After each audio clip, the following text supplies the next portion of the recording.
중국의 조직 폭력배의 두목이자 재산 7조 원대의 광산 재벌이 사형 직전 눈물을 펑펑 흘리는 장면이 공개된 것을 지금 보고 있습니다. 이건 2017년도 사건인데 제가 스크랩 해놓은 내용입니다. 한룽그룹 류안 회장이라고 하는 이분은 한때 중국 부호 순위에 148위에 오르기도 했을 만큼 명성이 자자했고 쓰촨성 인민정치협상회의 위원에 오르기도 한 인물입니다. 하지만 그는 재산을 모두 조폭형 경영으로 경쟁관계에 있는 8명을 살해하고 협박하며 사업을 키우고 그래서 건설이라든가 부동산, 금융 등 그 모든 다분야로 사업을 확장한 수단 방법을 안 가리고 했던 그런 인물로 밝혀지면서 재판을 받게 되고 그 류안 회장과 그의 동생 류에이의 마피아 경영이 유죄로 선고됐고 결국 사형이 집행이 된 겁니다. 경찰이 사형 집행을 위해서 류안 회장의 어깨를 잡자 그는 통곡하고 오열하면서 저에게 모든 책임이 있다고, 절대 벗어날 수 없는 책임을 자기가 졌다고, 저는 죽어 마땅하다고, 그러나 다시 한번 인생을 살 수 있도록 선처해 준다면 자기는 작은 가게를 하나 해서 가족을 돌보고 행복하게 살고 싶다며 그런 말을 최후에 남겼습니다. 오늘 물질에 관한 말씀을 드리려고 제가 이 사진을 먼저 소개한 겁니다. 구원받은 자는 물질을 잘 관리하는 자 되어야 한다. 그게 오늘 야고보서 5장 1절에서부터 6절을 본문으로 한 제목입니다.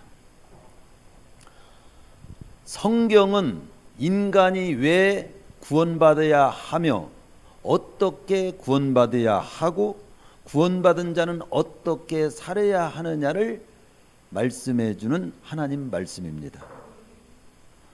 왜 구원받아야 되고 어떻게 구원받아야 되고 구원받은 자는 어떻게 살아야 되느냐를 모른다면 교회 헛것 다녔습니다.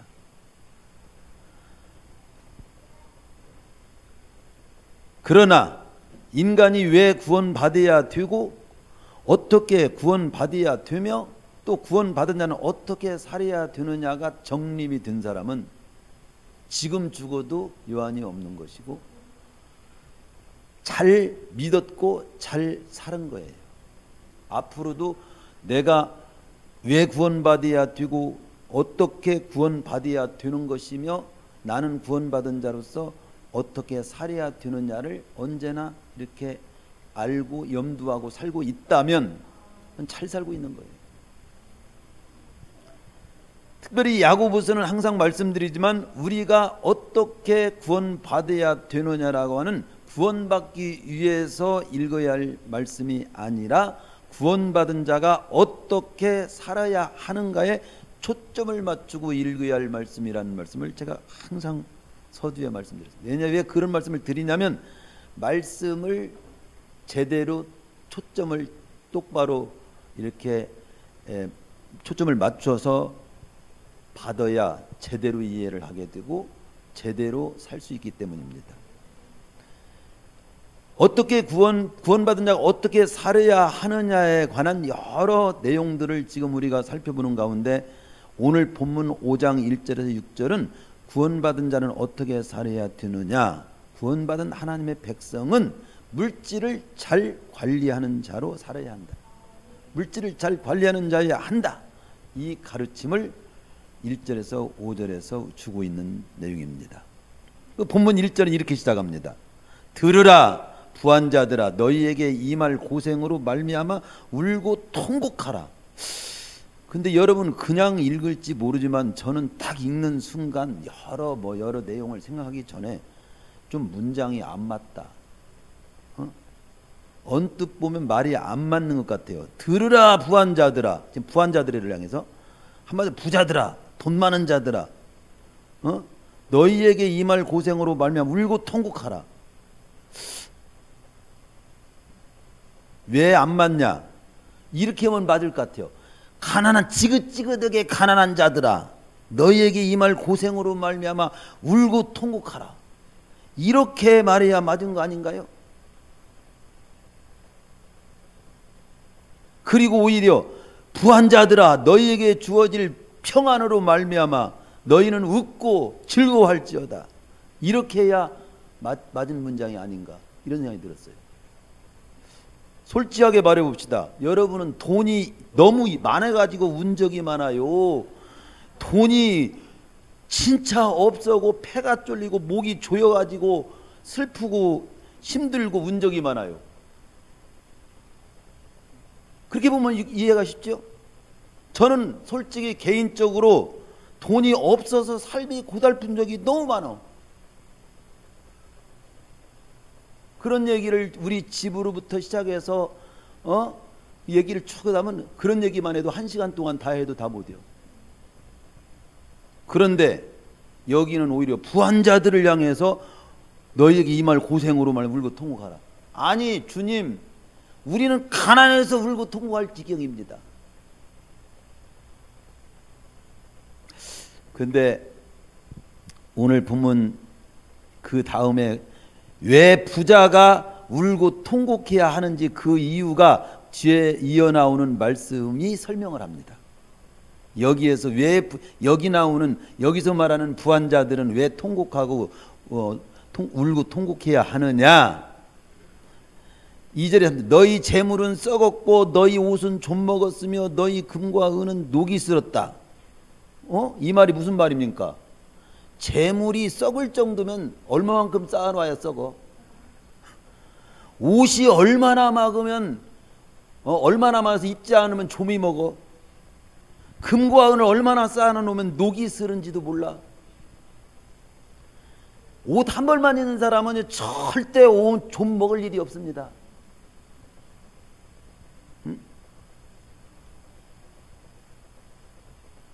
재물이 어떻게 썩을 재물이 어디가 있습니까? 가난한 사람이. 그러니까 그만큼 여기 재물을 쌓았도다 그렇게 나오잖아요. 3절에 너희가 말세 재물을 쌓았도다. 그런데 재물을 쌓아놓은 것이 잘못입니까? 저축해 놓은 것이 잘못이요?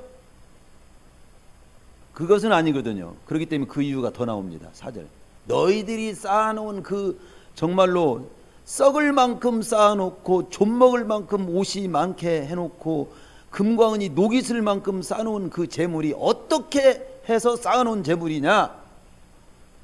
추수한 품꾼에게 싹을 안 주고 미루고 그렇게 해서 일꾼들의 그 마음을 아프게 하고 눈물을 흘리게 해서 착취한 돈이 아니라 잘못된 방법으로 돈 버는 것을 지적하는 거예요.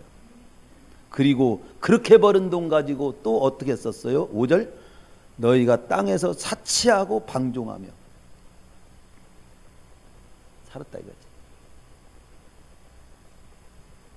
바로 이런 내용이 오늘 본문 내용이에요. 그런 자들을 향해서 하나님이 진노하기 때문에 그 진노 당할 일로 인해서 너희들은 울고 통곡해야 된다 이거지. 어떤 내용인지 뭐 어려운 내용은 아니죠.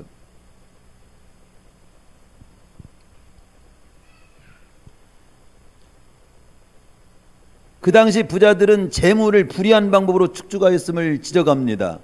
추수한 품꾼에게 싹을 미루거나 주지 아니함으로 재물을 착취했다는 거예요. 그렇게 착취한 돈으로 자신들은 사치하고 방종했다고 지적하면서 그 잘못된 방법으로 불을 축적하고 잘못된 방법으로 잘못 사용하는 그들에게 임할 하나님의 진노를 인해서 그들은 울고 통곡해야 한다. 바로 이런 내용입니다. 성경 모세의 율법에 의하면 품꾼이 일한 품삯에 대해서는 하룻밤도 넘기지 말고 주라고 말씀합니다. 그게 하나님의 마음이에요. 신명기 24장 14절에서 15절에 보면 그 품삯을 당일에 주고 해진 후까지 미루지 말라. 이는 그가 가난함으로 그 품삯을 간절히 바랍니다. 그가 너를 여호와께 호소하지 않게 하라. 그렇지 않으면 그것이 네게 죄가 될 것이다. 하루 벌어서 하루 먹고 사는 가난한 자들에게는 생존이 달린 문제이기 때문에 품삯을 가로채거나 차일피일 미루는 행위는 그들의 생명을 위협하는 일이 되므로 하나님께서는 그런 행위를 악하게 본 겁니다. 우리 교회에서는 우리 교회에서 어떤 작업을 누가 이러는 분들이 와 그 일을 혹시 뭔 교회의 어떤 작업을 하게 돼서 일꾼들에게 하면 그날 바로 끝나기 전에 돈 찾아다가 드립니다. 이 말씀대로. 적든 크든. 저는 개척 때부터 우리 교회의 한 모든 일은 그렇게 처리했어요. 오늘 본문에서는 야고보는 당시 부를 악용하고 권력이나 권위를 남용해 가지고 가난한 자들을 압제하는 현실을 목도하면서 강경하게 경고를 한 겁니다. 근데 이 경고하는 내용을 우리는 이 정도로 끝내면 안 됩니다. 이 말씀을 통해서 하나님께서는 우리에게 무슨 메시지를 전해주려고 하는가? 하나님께서 어떤 말씀을 우리에게 주시고자 하는가? 한마디로 본문을 통해서 하나님께서 주시고자 하는 말씀은 구원받은 하나님의 백성들은 올바른 재물관을 가지고 살아야 한다.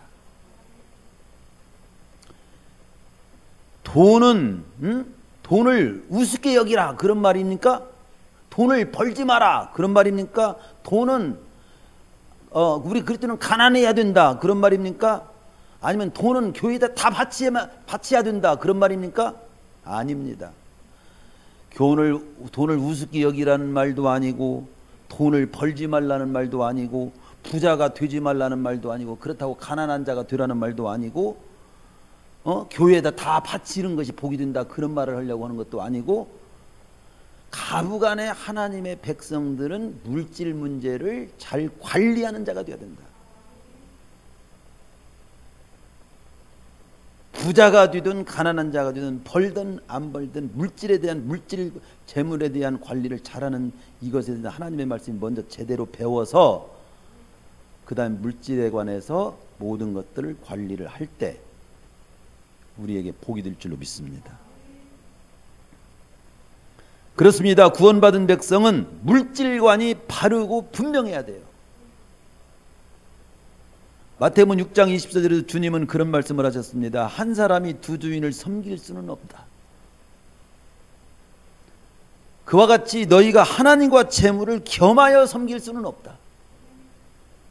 한마디로 너희들이 진정 하나님을 섬기는 하나님의 백성이라면 너의 주인은 돈이냐 하나님이냐 이건 정립이 돼야지.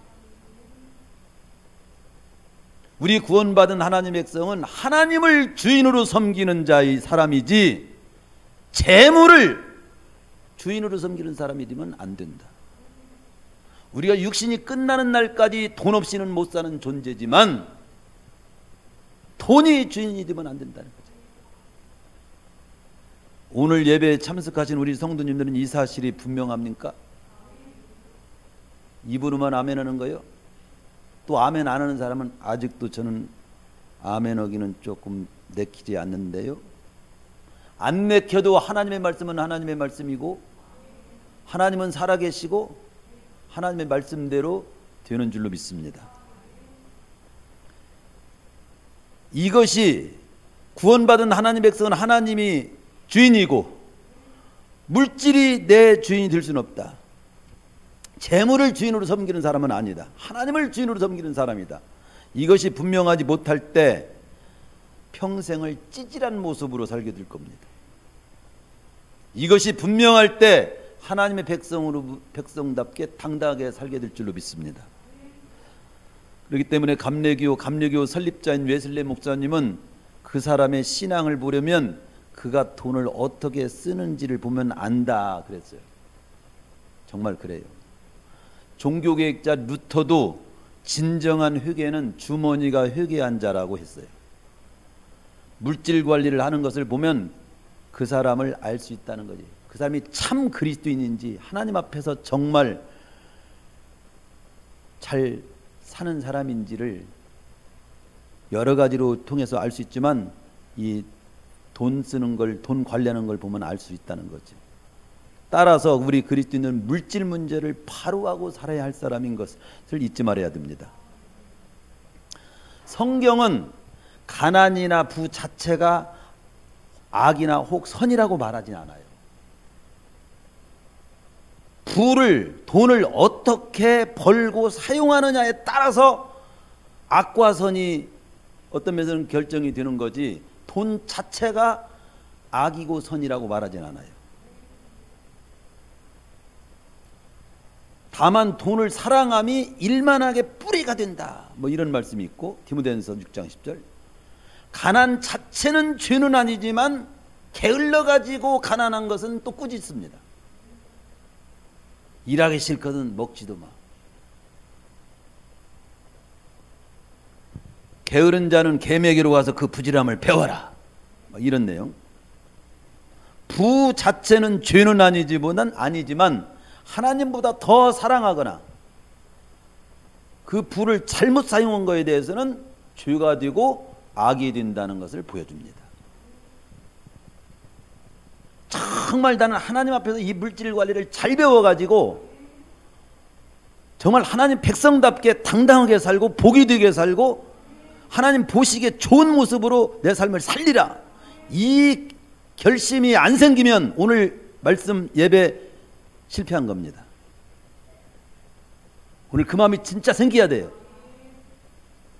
근데 이 말씀을 들을 때 돈에 관해서 이 돈 내가 말씀 잘 들으면 또 헌금을 많이 하게 되지는 않을까, 또 다 교회에다가 다 바치게 되는 내 모습이 진짜 아이고 안 되는데, 혹시라도 그런 찌질한 생각을 하는 분들은 그 생각을 탁 내려놓으시고 이 물질 문제를 하나님 앞에서 제대로 정립해야 진짜 복되고 복이 좋은 모습으로 살 수 있다는 사실을 잊지 말고 잘 받으시길 바랍니다. 따라서 우리 그리스도인들은 가난하든 부하든 물질관이 분명해야 된다. 물질이 주인 되어서도 안 되지만 물질의 주인이 내가 되어서도 안 됩니다. 물질이 주인이 되어서도 안 되지만 내가 물질의 주인이 되어서도 안 돼요. 주님이 주인이 돼야지. 왜 그러냐? 물질이 내 것이 아니에요. 근본적으로 내 것이 아니라는 것을 확실히 알 수 있는 것은 어느 때 알 수 있냐? 아까 그분도 7조의 돈을 가지고 있었지만 사형이슬로 싹 사라지니까 7조 돈이 아무 나와 관계가 없어. 진정에 깨달았더라면 난 조그마한 구멍가게 하면서 행복하게 살고 싶다고 하잖아. 돈만 벌고 돈만 하는 자는 그렇게 되는 거예요. 돈이 자신을 죽이는 거예요. 모든 것이 내 것이 아니라 확실히 알 수 있는 것은 뭐냐면 죽을 때 모두 놓고 가는 걸 보면 알잖아. 내 것이면 한번 죽어서도 가지고 가봐. 숨 떨어지는 순간 단돈 1원도 못 가져가는 걸 보면 내 것 아니네, 알 수 있는 거지요. 성경은 물질은 하나님의 것일 뿐만 아니라 하나님으로부터 잠시 관리하라고 맡은 청지기일 뿐이다. 따라서 물질의 많고 적음을 떠나서 물질에 대한 태도가 중요하다. 그리고 오늘 그 말씀을 나머지 시간에 지금 더 드리고 마칩니다. 크게 세 가지를 말씀드릴 거예요. 여기 성경에 이 오늘 본문을 통해 세 가지를 말씀합니다. 첫째는 어떻게 부를 얻는가, 어떻게 부를 얻는가가 중요하다. 두 번째는 그 물질을 어떻게 사용하는가가 중요하다. 세 번째는 그 물질의 관리에 대한 최후 평가는 반드시 있다. 이걸 본문에서 보여주는데, 첫 번째 본문에서 물질에 대한 가르침 첫 번째가 뭐냐면 어떻게 부를 얻는가가 굉장히 중요하다. 거기 그게 어떤 말씀이냐? 바로 보라 너희 밭에 추수한 품꾼에게 주지 아니한 싹시 소리 지르며 추수한 자 우는 소리가 만군 우주의 귀에 들렸느냐. 이 말은 뭡니까? 잘못된 방법으로 부를 축정한 부자들에 대한 경고잖아요. 잘못된 방법으로 부를 축정하면 안 된다 이 말이잖아요. 눈 좀 떠. 내 말씀을 듣는데 눈을 감아. 무슨 일을 그렇게 했길래? 하나님의 말씀을 진짜 하나님 말씀으로 잘 받으세요. 저는 제가 하는 말이라면 여러분들 하고 싶은 대로 하세요. 마음에 들으면 듣고 듣기 싫으면 듣지 않아도 됩니다. 그러나 하나님의 말씀이기 때문에 잘 들으세요 라고 제가 말씀드리고 싶습니다.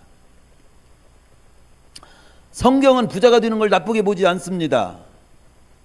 다만 어떤 방법으로 물질을 소유하며 축적하는지 방법과 태도에 대해서 경고할 뿐입니다. 우리 교회 성도님들은 이런 말씀 드려도 어떻게 부를 얻는가 중요하다고 하는 말에 별로 양심에 끌리는 사람이 많지 않아요. 그런데 많은 큰 교회, 또 교회를 떠나서 많은 사람들을 다 모아놓고 여러분들 돈이라고 하는 것은 어떻게 버는가가 중요합니다. 여러분이 번 돈을 당당하게 벌었습니까? 이 말을 하면 가슴이 찔릴 사람이 한두 사람이 아니에요. 여러분은 그냥 돈 많고 좋은 집 살고 자가용 막 굴리고 좋은 옷 입고 다니고 그것 때문에 기죽지 마. 오히려 잘못된 방법으로 돈을 갖고 있으면 그것이 기죽을 일이에요. 그래요, 안 그래요? 그렇지요.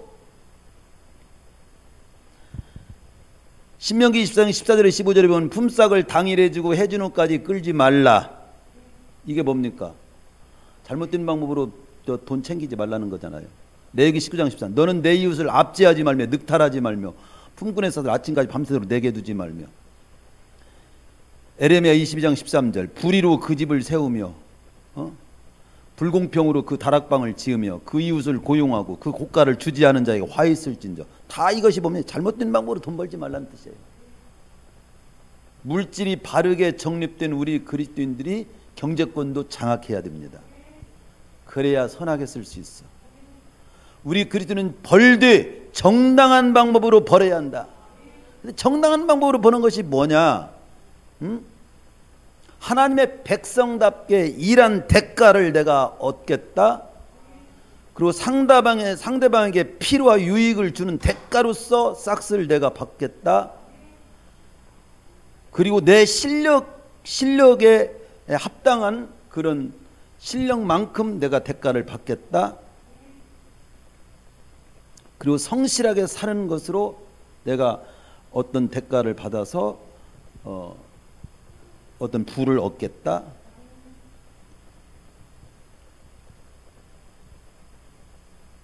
그런 것이 이제 그리고 내가 하나님 백성답게 예배 드리며 하나님 백성답게 믿음을 지키며 하나님 백성답게 사명을 다하면서 벌겠다.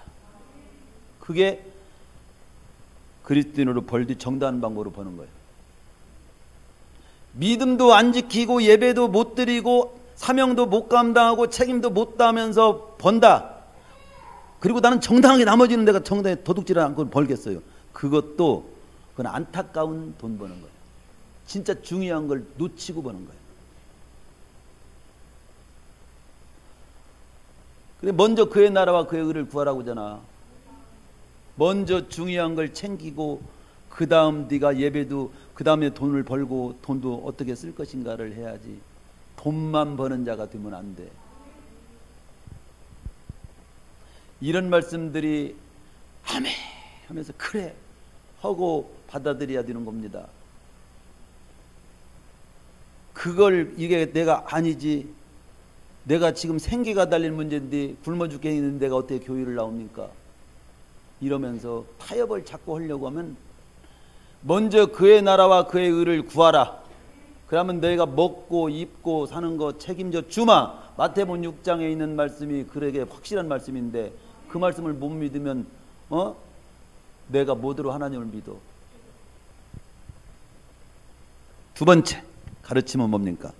주어진 부를 어떻게 사용하는가가 중요하다.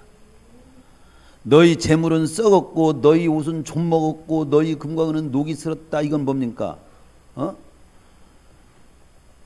거기 보면은 재물을 축적하는 것 자체가 목적이 돼서는 안 된다는 의미가 들어있고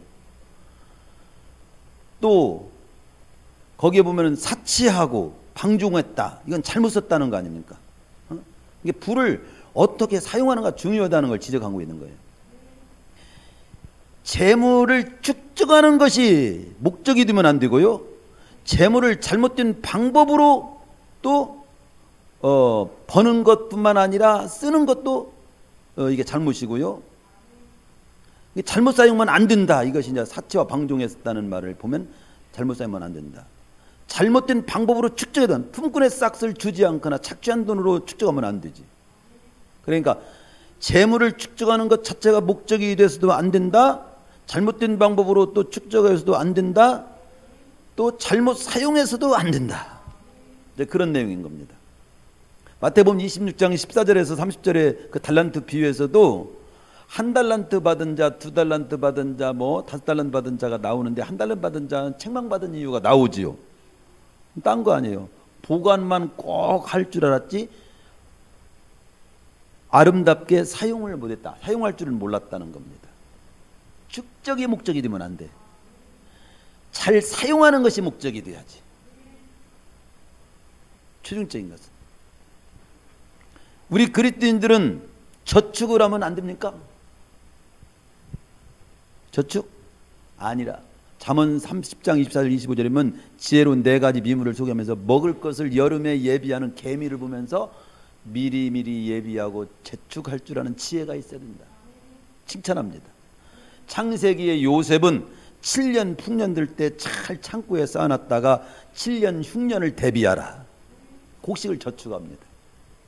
그러니까 우리는 저축을 하더라도 선하고 유익한 목적을 가지고 저축하는 것은 칭찬 하나님께서 하셨지만 저축 자체가 목적이 되어서는 안 된다. 즉 무조건 쌓는 것만 쌓기만 해. 계속 움켜쥐기만 해요. 움켜쥐기만 쌓고만. 여러분은 움켜쥐고 말 것도 없지만 이 말씀은 전 세계 백성들이 다 들어야 되기 때문에 그냥 성경 말씀을 그대로 선포하는 거예요. 우리 성도님들은 제가 볼 때 다 뒤져봐도 별로 털어봐도 뭐 가진 것이 별로 없는 사람들이에요. 제가 훤히 알지. 그렇지만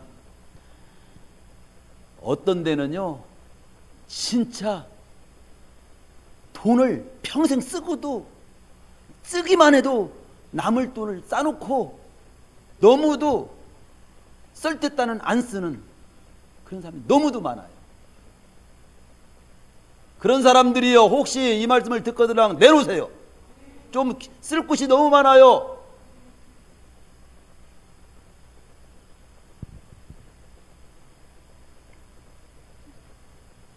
여러분들에게 한 말씀 아니요? 그런 사람들. 아울러 돈을 사랑의 대상이나 섬김의 대상이면 안 된다는 것을 교훈하고 있는 겁니다.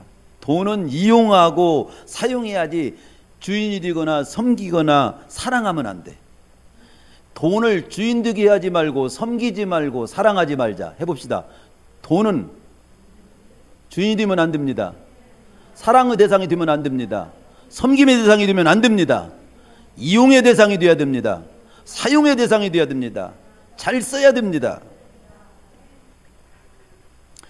디모데는 6장 10절에 돈을 잘 사용하지 못하고 모으는 것에만 즐기는 사람들에 대해서 돈을 사랑함이 일만하게 뿌리가 된다. 1만 가지 악을 저지르게 되는 요인이 된다고 경고합니다. 마태복음 6장 24절은 주인은 한 사람이 두 주인을 섬기지 못할 것이니 너희가 하나님과 재물을 겸하여 섬기지 못하느니라. 도인이 주인이 되면 안 된다. 제가 여기 그랬죠. 거기 주부에다가 사람을 천국에 들어가지 못하게 막는 것은 그가 재물을 갖고 있기 때문이 아니라 재물이 그를 갖고 있기 때문입니다. 예수님은 자신을 따르는 자들에게 이렇게 말씀하셨습니다. 내가 진실로 너에게 이르노니 부자는 천국에 들어가기가 어렵습니다. 어려우니라. 그래서 제가 한 말을 마지막에 해놨습니다. 물질이 천국 가는 길을 방해하지 않도록 물질을 잘 관리하십시오. 물질 때문에 예배도 못 드리고 물질 때문에 사명도 못 감당하고 물질 때문에 하나님 백성에게 못 산다면 그 물질은 잘못 쓰이는 거예요. 오히려 물질로 인해서 예배도 더 맘 놓고 드릴 수 있고 물질 때문에 오히려 내가 사명도 더 잘 감당할 수 있도록 쓰여져야지. 물질 때문에 천국 가는 길이 방해받으면 되겠어요? 믿음 생활에 방해받으면 되겠습니다? 그 잘못 관리하고 있는 거지. 많이 벌든 적게 벌든 마음 놓고 예배도 드리고 마음 놓고 사명도 감당하고 책임도 다 할 수 있는 물질이 되게 해야겠다. 이런 마음으로 관리를 해야 물질이 잘 관리되는 것이고 삶도 잘 사는 거예요.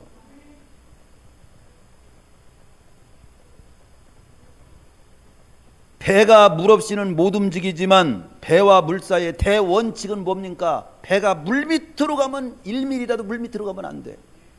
그렇게 되면 침몰이 되듯이 인간이 돈 없이는 못 살지만 인간은 돈이 주인이 되는 순간 끝나는 거예요.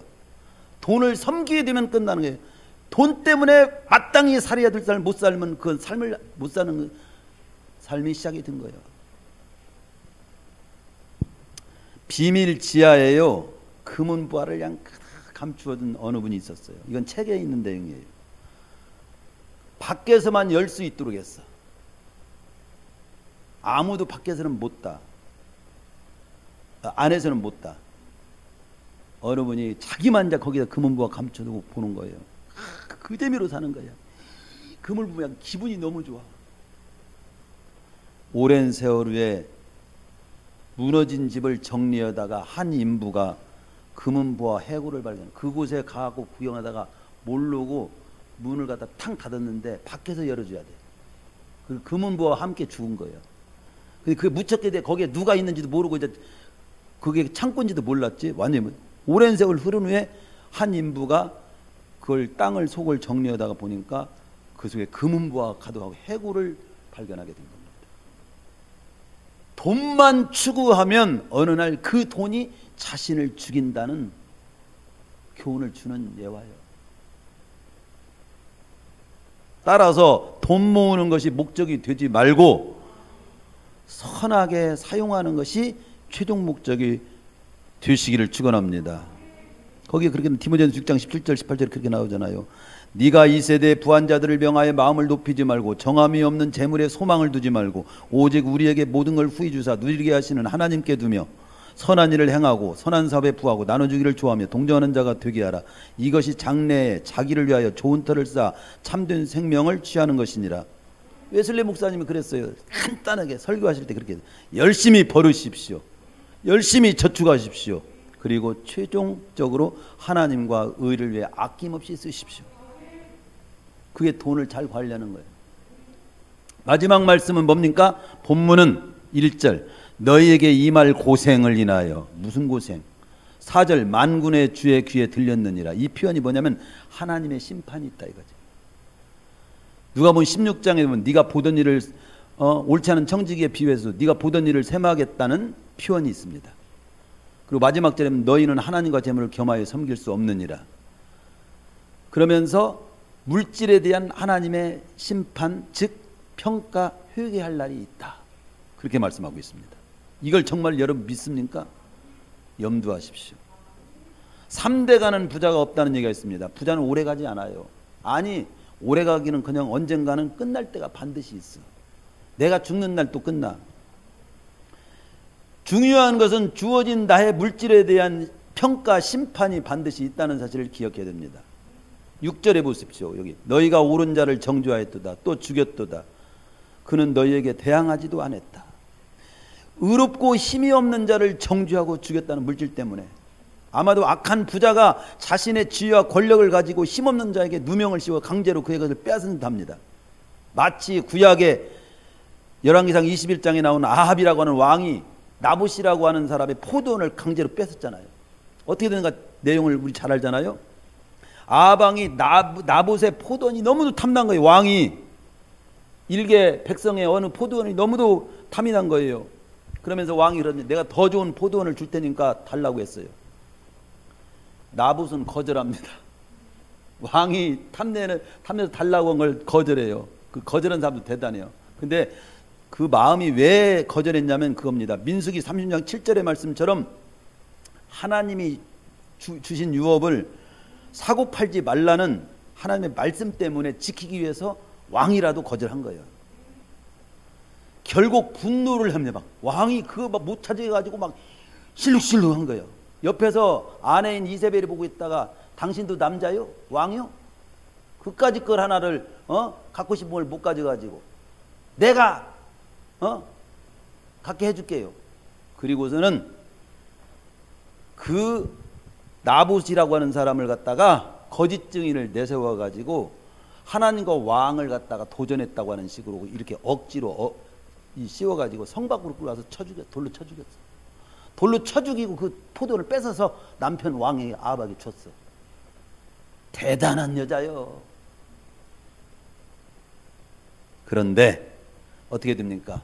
하나님은 나봇의 피를 흘린 그곳에 너도 그곳에 피를 흘리겠다. 그대로 됐습니다. 그 여자가 그곳에서 두굴이 깨져가지고 피가 철철 개가 핥게 되는 최후 결론을 훗날 역사 속에서 거두게 됩니다.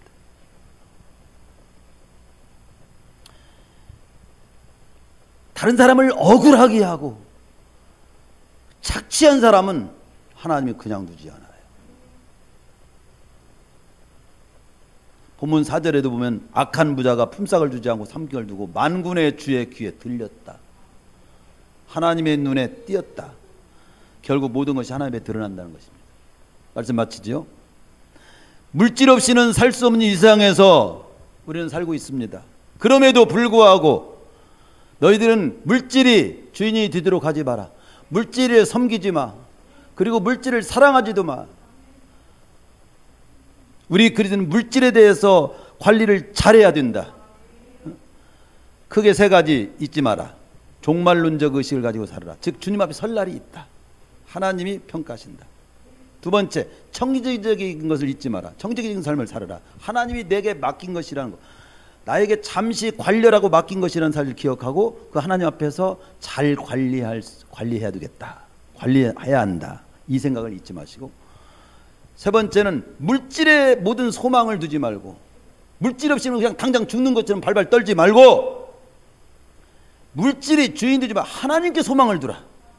아까 읽은 것처럼 디모데 6장 17절에서 보면 네가 이 세대 부한자들을 명하여 마음을 높이지 말고 정함이 없는 재물에 소망을 두지 말고 오직 우리에게 모든 걸 후해 주사 누리게 하시는 하나님께 두며, 마태복음 6장 21절에서도 주님은 내 보물이 있는 그곳에는 네 마음도 있는 법이라고 하시면서 하늘의 보물을 쌓아두라. 하늘의 소망을 두라. 물질의 소망을 두지 말고 하늘의 소망을 두고 살아라. 먼저 그의 나라와 그의 의를 구하라. 먼저 예배 드리고 믿음 지키고 사명을 앞세우면서 돈을 벌더라도 벌어라. 찬양합니다.